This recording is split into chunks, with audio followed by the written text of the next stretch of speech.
هذه ليست صورة مضحكة فقط، وإنما هي صورة واقعية لن تحدث إلا في بلاد الجزائر الغريبة الأطوار. نعم، في إطار بطولة الكونفدرالية الإفريقية لكرة القدم، ذهب فريق نهضة بركان المغربي إلى الجزائر لإجراء مقابلة الذهاب مع اتحاد الجزائر العاصمة، فلم يجد في استقباله إلا جمارك مطار بومدين ليصادر قميصه الرياضي المعتمد من قبل الكاف، والسبب أنه مرسوم عليه خريطة بلاده، أي خريطة المملكة المغربية.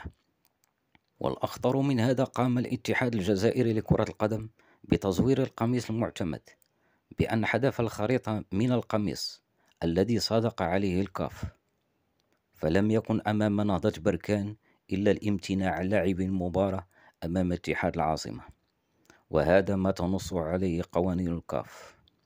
فتدخلت الكاف في الساعات الأخيرة لتصدر قرار فوز نهضة بركان على اتحاد عاصمة الجزائر ب3 أهداف ل0، في انتظار عقوبات أخرى ضد الاتحاد الجزائري لكرة القدم.